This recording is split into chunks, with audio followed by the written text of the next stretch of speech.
maybe since the first time in here, if you just identify yourselves as you're asking Coach questions, that'd be great. So.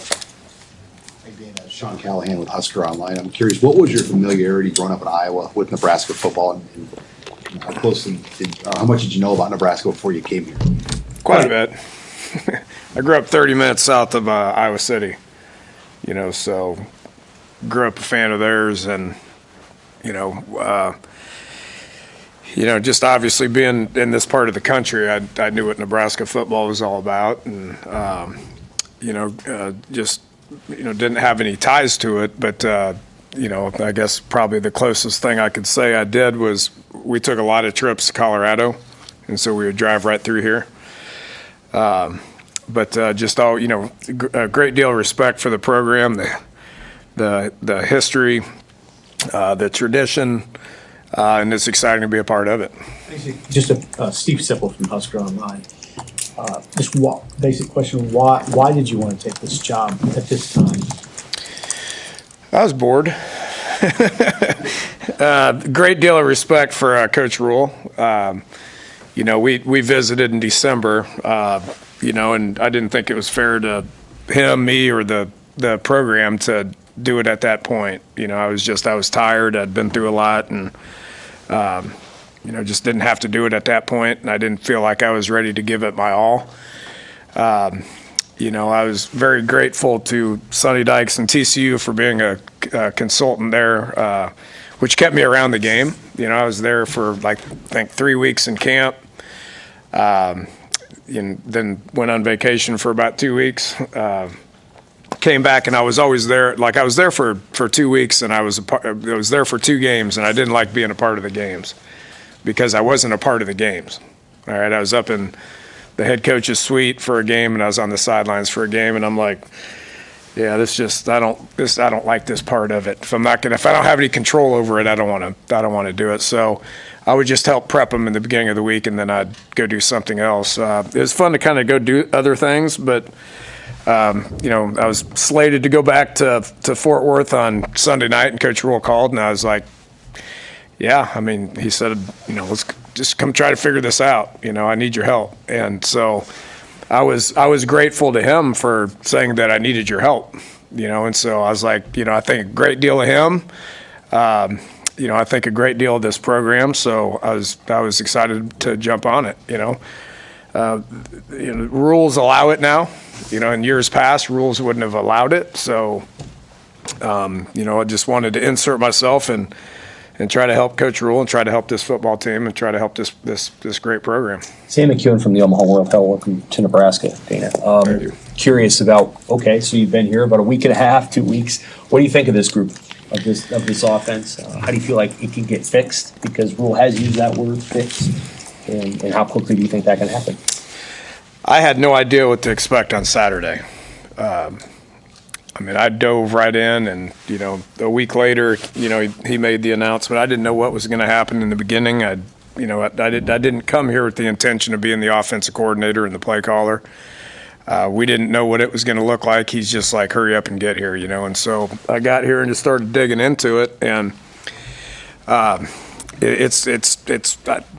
think my job is to wake up and try to make it better every single day. I've literally worked 16-hour days for every day for what's it been 13, 14 days now, or whatever it is, so I'm still learning the offense. I'm still learning different nuances. I'm still learning the players. I don't know all the players yet, and so I'm still trying to get to know those guys. And at the end of the day, it's about putting your head down and just trying to prepare, and so for, the first 8 or 9 days, I focused on us and, tried to learn an offense, I watched all the video to try to figure out what we do well and what we don't do well, and, watched 3 or 4 practices to try to assess what we do well and what we don't do well.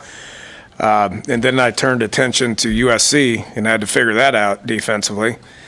And then Sunday I had to turn our attention to Wisconsin, so there's only so many hours in the day. We just got done with a practice out there, 2.5 hour practice, and I'm about to go get into a room and study the video for the next, couple hours. And then then turn the attention back to Wisconsin and start watching third down and medium and third down and long and red zone and score zone and goal line. Leave here late at night, wake up and do it all over again. So there's a lot of information, a lot of assessing, a lot of, but at the end of the day, it's about trying to get these guys in position to be successful, just whatever we can do to practice, to make people better, to give them the information, to try to get these guys to be in position to be able to be successful this Saturday. I ain't thinking about anything else other than that. I ain't thinking about where we need to go offensively. I'm not thinking about, the University of Iowa the next week. I don't know what December is going to look like. I don't know what January is going to look like. I don't care. 100% of my focus is trying to get our offense better to where we can win against Wisconsin on Saturday. Mitch Sherman from The Athletic. You said when you came, you didn't know if you would end up as the OC and play caller. How long did that process take you during the bye week, and what was that decision like, or conversations like from your perspective? Yeah, Mitch, it was, I got here and I got into a room and started watching video, and Coach sat in there with me for a couple hours, and a couple of the offensive coaches started coming in. They didn't know what was going on, and we didn't know either. We're just like, we just need to try to figure this out. And I think everybody was professional about it. I think we got really good coaches here. All the offensive coaches are coaching hard. Been very impressed with how they're coaching each one of their positions, including Coach Satterfield coaching the tight ends and giving me information on, what this term means, what that term means. I don't remember the timeline as far as when we made that decision. I know, at first I was like, I don't know if I can learn it to call it. Who else can call it? I don't know if I should. Then I decided, okay, I got it. This probably 3 or 4 days later. I go, okay, I got a handle on it. I think I can do it. He's like, do it. And then a week later, I'm like, geez, I don't know if I should be in the box to call it or on the sidelines to call it. And I think Friday we made the decision. I think, Susan, I told you on Friday that I'm going to go ahead and go downstairs. That's just where I'm comfortable. I haven't been up in the box since 2007, and so I made that decision to do that. And so I don't know the timeline. It was just every day was just something different, and learned more every day, got to know people more every day. The offensive staff continued to work together, and I think we're working together really good right now. Hey, Dana, Brian Christopherson from Husker 24/7. What's been your early impression of Dylan, and how did you feel like the game day operation went with him? I thought everything was really good. I started talking into the mic on Tuesday morning of game week. That's the first time I talked into that thing, and it makes play calling a lot easier. The iPads on the sidelines make play calling easier. And I'd talked to a couple of my just colleagues across the country, and they're all like, they called and they said, "So you're going to call it?" And I said, "Yeah." And they're like, "Well, the technology is going to help you. It's going, I can just look at the paper and I can read from it and talk into it. I used to signal everything myself, and now we got a bunch of signalers, but I don't even pay attention to the signalers because I'm just talking to him the whole time, and he's a very, very, very bright young man. It's just, how is this kid a freshman? Because how can he process all this information as a freshman? He knows the plays, he knows the offense, he knows how to communicate it to the players. I thought the process was really good. We had 2 snap infractions, which, is 100% on the center. He will admit that. Okay. But other than that, there was nothing pre-snap. We weren't getting delay of games. We weren't scrambling to get people lined up. I thought it was very efficient. I thought our substitutions on the sidelines were really good. So that was encouraging, and I think it'll all get better. The play on the field needs to get better. The operation, I thought, was fine. So we're not sitting here trying to worry about the operation. We're trying to worry about the play on the field to get better, and that's what we're working on today, just what it looks like out there on the field. Coach Chief Bartecki, NCN TV. I'm curious what your thoughts are on the run game, and if you're seeing potential there to kind of open that up a little bit more. I thought we ran block well on Saturday. They say it's the O-line's best game up front. I thought we played well up front. I can't gauge it on what happened in the first 9 games, but I was pleasantly surprised with our pad level, our toughness. Assignment-wise being good. I thought we had a couple of runs that were good, tough runs that got good, tough yards, but I know Coach Rule mentioned it yesterday. There's a lot of yards left out there. When I can push the back and there's a hole like this, and the back's not in it, it's discouraging. And so just got to get those guys to open their eyes and trust the blocks and hit it. I thought at halftime I told the running back coach, I was like, they need to hit that thing better because there are some holes there. It is what it is. You get it up to the second level. We need to get some backs that can make some guys miss in open field. Some of those tackles that USC had are hard tackles, and they made them. So I was pleased with the scheme. I was pleased with what it looked like. We have to get more production.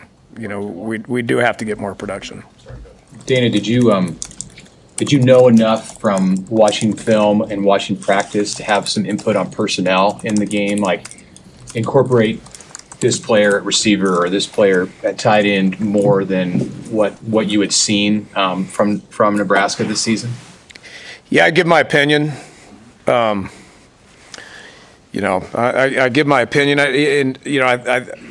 Coach Rule has mentioned this, that fresh set of eyes on things are good. I totally 100% believe that. Position coaches get blinded by what they see sometimes based on a whole bunch of different things. And sometimes players, they come in and they get it's fresh set of eyes on it, and some opinions are different than others' opinions. That's what position coaches, they fall in love with specific people and they don't want to give other people chances. That's every position coach across the country falls into that trap. I did too as an assistant, and so I'm constantly looking at it, and I've voiced my opinion. I found one today. I'm not going to mention it until we go talk about it as a staff, but I found a young kid today that I think can help us play on Saturday. Just keep your eyes open for that. But if at the end of the day, it's about competition. If there's competition, then people play better. If there's not competition, then people relax. And I think our job as coaches, especially in this situation right now, is for I'll say, look, this is what I see. If you don't like it, then do something about it in practice. Dana Seamark with Inside Nebraska. What are your initial reactions of Nebraska's receiving core and the personnel with the pass catchers? I thought they blocked well. That's the first thing I challenged them. I was like, guys, I said, you guys are fairly big kids. I know 17's not a big kid, but he's a tough kid. But there's some good sized kids out there. 16, 18, 4. These guys, 29. These guys are big bodies. I'm like, why are you not blocking worth the crap on the perimeter? It's embarrassing. You got being a receiver, you think, they want touches, throw me the ball. First thing I said to him, if you don't start blocking out there, then you're not going to get the ball thrown to you. And this past week, it was our best perimeter blocking of the season. I was very happy with those guys, and they're proud of it, because they worked hard on it for 2 weeks. That's where it starts, and then just details of route running and ball skills. We got guys that can make plays. The problem that we probably ran into last week is not defeating man coverage. USC's very talented in their secondary. Wisconsin's very talented in their secondary. Both are going to play a lot of man. We didn't do a very good job of separation last week. We need to do a better job of that this week for us to be successful against Wisconsin. Coach Kevin Sukes with Channel 10 here in Lincoln. Did you feel any pressure to help this team get a 6th win and get the program to a bowl game for the first time in 8 years? Yeah, I feel. There is pressure in coaching. Anytime that you line up and you coach a game, there's pressure. So, You know, I'm gonna do. It's not gonna change what I do. It's not gonna change how I coach. It's not gonna change the hours that we put in. It's not gonna change my commitment to getting us ready to go practice tomorrow morning and, you know, Thursday morning and what we try to accomplish on. Pressure is something that I'm obviously used to. I mean, I've been a head coach for 14 years and, you know, coaching for 32 years. You line up because of the competitive spirit that you have in you. If you give in to pressure, then you need to go do something else. And I had the opportunity to go do something else. And I'm sitting here trying to help Nebraska win. I know it's on everybody's mind. I know I get it. It's shocking to me that it's been that long since a program like this hasn't been to a bowl game. Doesn't make any sense to me, but it is where we're at. And we tried everything we could to win that game last week, and we had a chance still. And we're going to try everything that we can to win this game this week, and we'll have a chance still. Thank you.